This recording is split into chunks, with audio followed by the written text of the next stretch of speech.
किसके फालतू कुत्ते हो तुम लोग? बोलते क्यों नहीं? खामोश क्यों? छोड़ो मुझे! चुप! खामोश क्यों? चुप! चुप!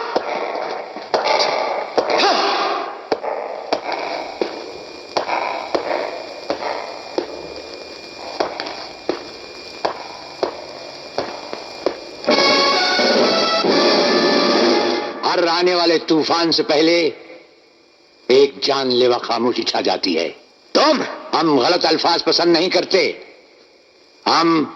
तुम नहीं, आप हैं। क्यों? कानून से सजा दिलवा कर दिल नहीं भरा तुम्हारा, जो मुझे यहां उठा कर ले आए? आखिर क्या चाहते हो तुम? हमें ऊंची आवाज सुनना भी पसंद नहीं। हमारे सामने जो ऊंची आवाज में बोलता है, उसकी आवाज हमेशा हमेशा के लिए बंद कर दी जाती है। कृष्ण प्रसाद सक्सेना, अर्जुन मौत से पंजा लड़ाने वाली उस ताकत का नाम है जिसे मौत भी घबराती है। हमारी चौखट में दाखिल होने के बाद बड़े बड़े बलवान सर झुका देते हैं। हम उन्हें ही नहीं, यहां हम उनकी आत्मा को भी कैद कर लेते हैं। जिसे जेल की सलाखें नहीं रोक पाई, उसे तुम्हारे घर की चार दीवारी क्या रोकी? अर्जुन, यहां जेल की सलाखें नहीं, यहां हर दरवाजे पर गोलियों की गूंज में मौत की सदाएं हैं। यहां से जाने का सिर्फ एक ही तरीका है, और वो है हमारा हेलीकॉप्टर। लेकिन उसके पहिए हमारी मर्जी से घूमते हैं और उसके पंखे के पर हमारे चाहने पर फड़फड़ाते हैं। मुझे तुम्हारी ताकत और घमंड से मतलब नहीं है। मुझे यहां लाने का मकसद बताओ। गुजरते हुए वक्त के साथ साथ तुम बहुत जल्द ही समझ जाओगे। मुझे कैद रखने का तुम्हारा यह ख्वाब ही रह जाएगा कृष्ण प्रसाद सक्सेना। और याद रखना, मैं 24 घंटे में यहां से निकल जाऊंगा।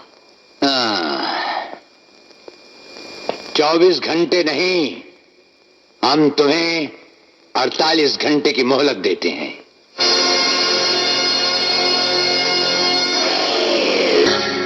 इस चेकबुक के हर पन्ने पर मैंने दस्तखत कर दिए हैं। रकम आप जितनी चाहे भर सकते हो, लेकिन मेरे बेटे को कानून के शिकंजे से छुड़ाना है, जिसे आपके भाई इंस्पेक्टर ज्वाला प्रसाद ने गिरफ्तार कर लिया है। और यह काम सिर्फ आप ही कर सकते हैं। तुम्हारे बेटे को जमानत की जरूरत है, हमारी नहीं। जानता हूं, मगर रद्द कर दी है जमानत कोर्ट ने, इसीलिए तो आपके पास आया हूं। हम अभी तक नहीं भूले महाकाल कि जिस अर्जुन को तुमने सजा दिलवाई थी हमारे हाथों, वो दरअसल बेकसूर था। उसकी मां और उसके भाई के खून के बावजूद सजा अर्जुन को मिली। और जाती तहकीकात के बाद जब तक हमें पता चला, हम अर्जुन को सजा दिलवा चुके थे। और अर्जुन की बेगुनाही का सबूत कोई भी नहीं था हमारे पास। और जो सबूत नीलम के पास थे, सो तुम्हारे बेटे ने नीलम का खून करके वो सबूत भी खत्म कर दिए।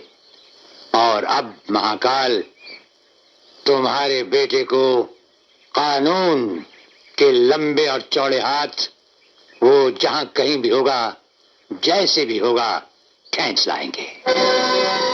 इसका मतलब आप मेरे बेटे को नहीं छुड़ाएंगे? छुड़वाएंगे, जरूर छुड़वाएंगे महाकाल। अफसोस फांसी के फंदे से नहीं, दुनिया और तुम्हारी झंझट से। इस जवाब का मतलब समझते हो कृष्ण प्रसाद? महाकाल से दुश्मनी और अंजाम एक भयानक तूफान। अंजाम का डर सोचना हमारे लिए बेकार और बेसूद है।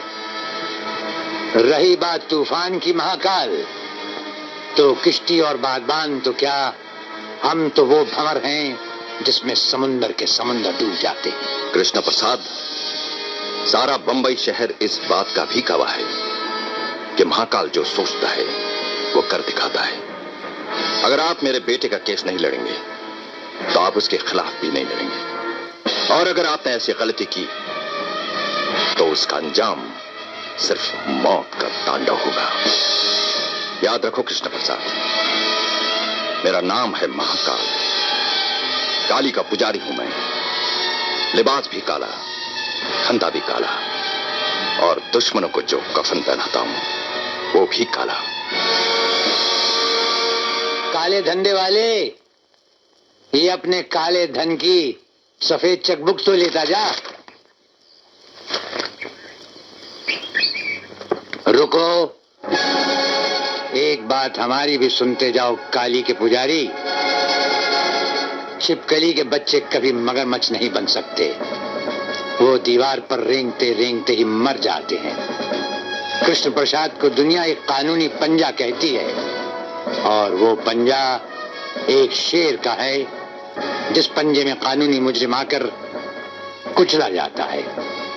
हमारी राय मानो, अपने बेटे की अर्थी का सामान तैयार रखो, क्योंकि किसी भी वक्त कोर्ट उसे सजाए मौत देगा ही। किसके पंजे से किसकी मौत होगी और किसकी अर्थी उठेगी, इसका फैसला अदालत के फैसले के बाद ही होगा कृष्ण प्रसाद। योर ऑनर, ये सच है कि मेरे